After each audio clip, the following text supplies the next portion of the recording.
My fellow Americans, 4 years ago, we launched a great national effort to rebuild our country, to renew its spirit, and to restore the allegiance of this government to its citizens.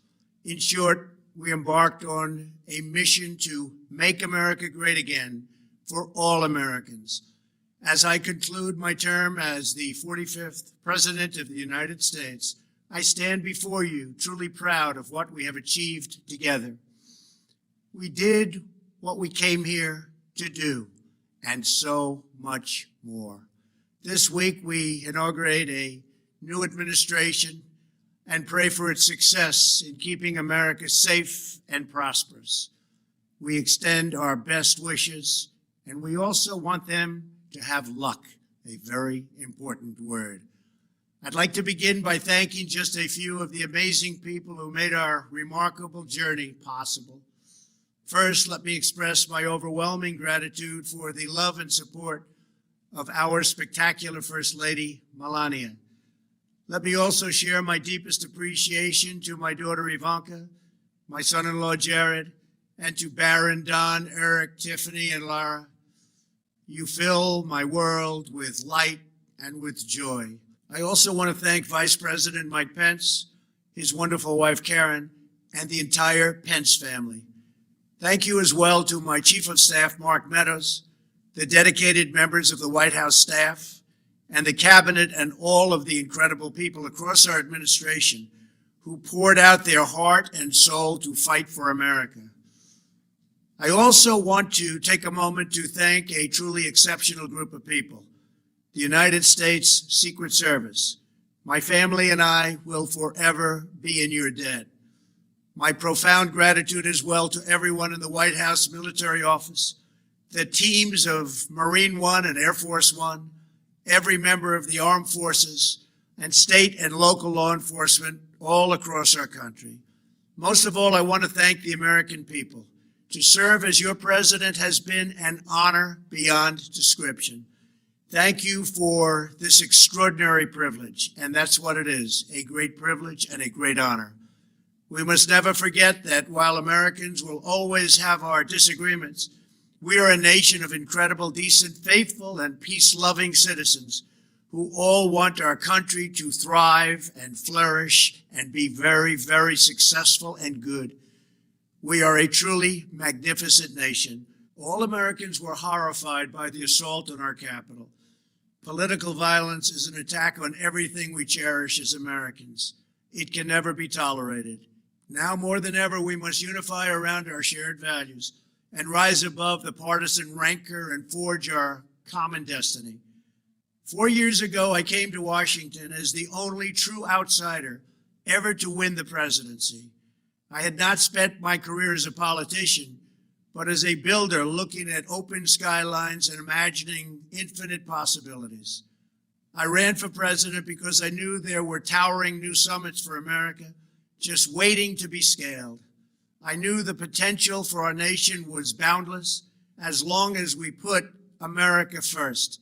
So I left behind my former life and stepped into a very difficult arena, but an arena nevertheless with all sorts of potential if properly done. America had given me so much, and I wanted to give something back. Together with millions of hardworking patriots across this land, we built the greatest political movement in the history of our country. We also built the greatest economy in the history of the world. It was about America first because we all wanted to make America great again. We restored the principle that a nation exists to serve its citizens. Our agenda was not about right or left. It wasn't about Republican or Democrat, but about the good of a nation, and that means the whole nation. With the support and prayers of the American people, we achieved more than anyone thought possible. Nobody thought we could even come close.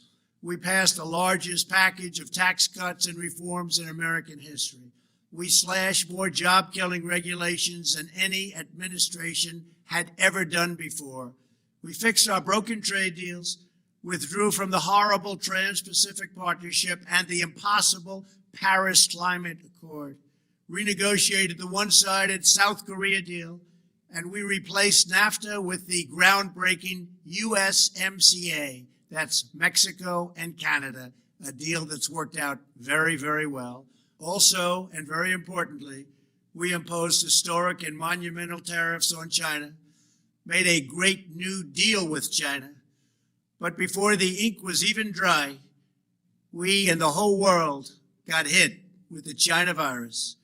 Our trade relationship was rapidly changing. Billions and billions of dollars were pouring into the U.S., but the virus forced us to go in a different direction. The whole world suffered, but America outperformed other countries economically because of our incredible economy and the economy that we built. Without the foundations and footings, it wouldn't have worked out this way. We wouldn't have some of the best numbers we've ever had. We also unlocked our energy resources and became the world's #1 producer of oil and natural gas, by far. Powered by these policies, we built the greatest economy in the history of the world. We reignited America's job creation and achieved record low unemployment for African Americans, Hispanic Americans, Asian Americans, women, almost everyone. Income soared, wages boomed, the American dream was restored, and millions were lifted from poverty in just a few short years. It was a miracle. The stock market set one record after another, with 148 stock market highs during this short period of time, and boosted the retirements and pensions of hardworking citizens all across our nation. 401ks are at a level they've never been at before. We've never seen numbers like we've seen, and that's before the pandemic and after the pandemic. We rebuilt the American manufacturing base, opened up thousands of new factories, and brought back the beautiful phrase, made in the USA. To make life better for working families, we doubled the child tax credit and signed the largest ever expansion of funding for child care and development. We joined with the private sector to secure commitments to train more than 16 million American workers for the jobs of tomorrow. When our nation was hit with the terrible pandemic, we produced not one, but 2 vaccines with record-breaking speed, and more will quickly follow. They said it couldn't be done, but we did it. They called it a medical miracle, and that's what they're calling it right now, a medical miracle. Another administration would have taken 3, 4, 5, maybe even up to 10 years to develop a vaccine. We did it in 9 months. We grieve for every life lost, and we pledge in their memory to wipe out this horrible pandemic once and for all. When the virus took its brutal toll on the world's economy, we launched the fastest economic recovery our country has ever seen. We passed nearly $4 trillion in economic relief, saved or supported over 50 million jobs, and slashed the unemployment rate in half. These are numbers that our country has never seen before. We created choice and transparency in healthcare, stood up to Big Pharma in so many ways, but especially in our effort to get favored nations clauses added, which will give us the lowest prescription drug prices anywhere in the world. We passed VA choice, VA accountability, right to try, and landmark criminal justice reform. We confirmed 3 new justices of the United States Supreme Court. We appointed nearly 300 federal judges to interpret our Constitution as written. For years, the American people pleaded with Washington to finally secure the nation's borders. I am pleased to say we answered that plea and achieved the most secure border in U.S. history. We have given our brave border agents and heroic ICE officers the tools they need to do their jobs better than they have ever done before, and to enforce our laws and keep America safe. We proudly leave the next administration with the strongest and most robust border security measures ever put into place.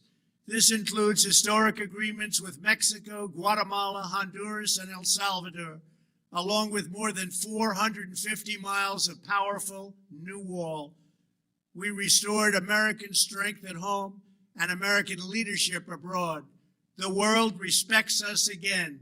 Please don't lose that respect. We reclaimed our sovereignty by standing up for America at the United Nations and withdrawing from the one-sided global deals that never served our interests. And NATO countries are now paying hundreds of billions of dollars more than when I arrived just a few years ago. It was very unfair. We were paying the cost for the world. Now the world is helping us. And perhaps most importantly of all, with nearly $3 trillion, we fully rebuilt the American military, all made in the USA. We launched the first new branch of the United States Armed Forces in 75 years, the Space Force. And last spring, I stood at Kennedy Space Center in Florida and watched as American astronauts returned to space on American rockets for the first time in many, many years. We revitalized our alliances and rallied the nations of the world to stand up to China like never before. We obliterated the ISIS caliphate and ended the wretched life of its founder and leader, al-Baghdadi. We stood up to the oppressive Iranian regime and killed the world's top terrorist, Iranian butcher Qasem Soleimani. We recognized Jerusalem as the capital of Israel and recognized Israeli sovereignty over the Golan Heights. As a result of our bold diplomacy and principled realism, we achieved a series of historic peace deals in the Middle East. Nobody believed it could happen. The Abraham Accords opened the doors to a future of peace and harmony, not violence and bloodshed. It is the dawn of a new Middle East, and we are bringing our soldiers home. I am especially proud to be the first president in decades who has started no new wars. Above all, we have reasserted the sacred idea that in America, the government answers to the people. Our guiding light, our North Star, our unwavering conviction has been that we are here to serve the noble, everyday citizens of America. Our allegiance is not to the special interests, corporations, or global entities. It's to our children, our citizens, and to our nation itself. As president, my top priority, my constant concern, has always been the best interests of American workers and American families. I did not seek the easiest course. By far, it was actually the most difficult. I did not seek the path that would get the least criticism.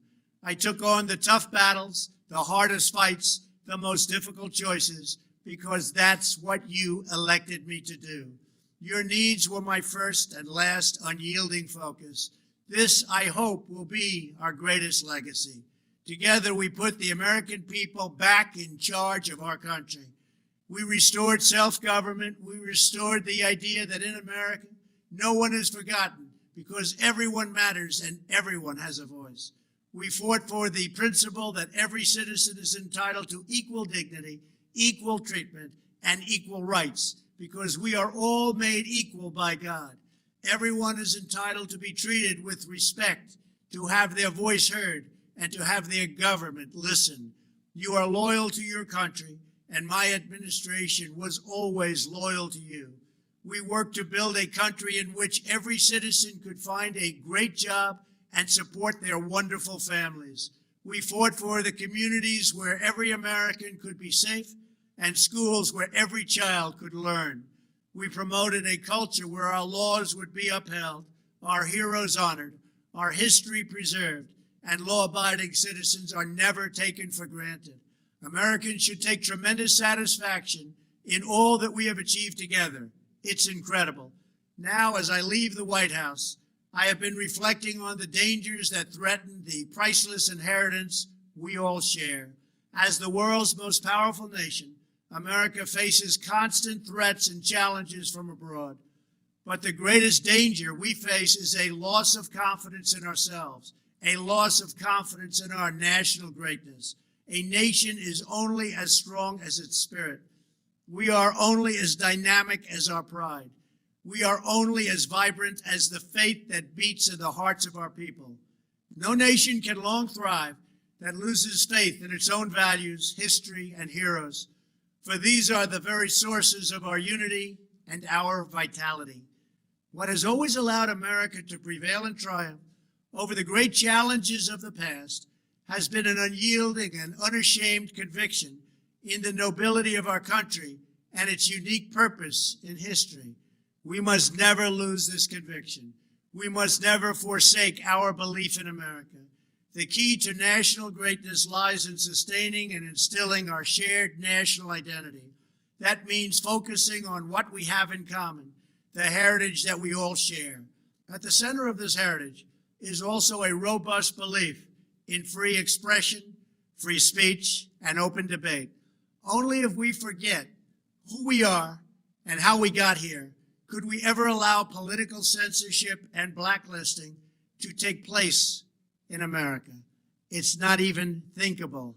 Shutting down free and open debate violates our core values and most enduring traditions. In America, we don't insist on absolute conformity or enforce rigid orthodoxies and punitive speech codes. We just don't do that.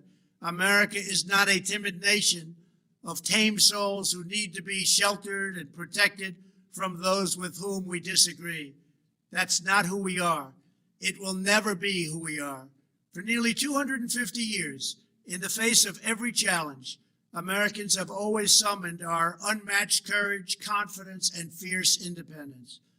These are the miraculous traits that once led millions of everyday citizens to set out across a wild continent and carve out a new life in the Great West. It was the same profound love of our God-given freedom that willed our soldiers into battle and our astronauts into space. As I think back on the past 4 years, one image rises in my mind above all others. Whenever I traveled all along the motorcade route, there were thousands and thousands of people. They came out with their families so that they could stand as we passed and proudly wave our great American flag. It never failed to deeply move me. I knew that they did not just come out to show their support of me. They came out to show me their support and love for our country. This is a republic of proud citizens who are united by our common conviction that America is the greatest nation in all of history. We are and must always be a land of hope, of light, and of glory to all the world. This is the precious inheritance that we must safeguard at every single turn. For the past 4 years, I have worked to do just that. From a great hall of Muslim leaders in Riyadh to a great square of Polish people in Warsaw, from the floor of the Korean Assembly to the podium at the United Nations General Assembly, and from the Forbidden City in Beijing to the shadow of Mount Rushmore, I fought for you, I fought for your family, I fought for our country. Above all, I fought for America and all it stands for, and that is safe, strong, proud, and free. Now, as I prepare to hand power over to a new administration at noon on Wednesday, I want you to know that the movement we started is only just beginning. There's never been anything like it. The belief that a nation must serve its citizens will not dwindle, but instead only grow stronger by the day. As long as the American people hold in their hearts deep and devoted love of country, then there is nothing that this nation cannot achieve. Our communities will flourish, our people will be prosperous, our traditions will be cherished, our faith will be strong, and our future will be brighter than ever before. I go from this majestic place with a loyal and joyful heart, an optimistic spirit, and a supreme confidence that for our country and for our children, the best is yet to come. Thank you and farewell. God bless you. God bless the United States of America.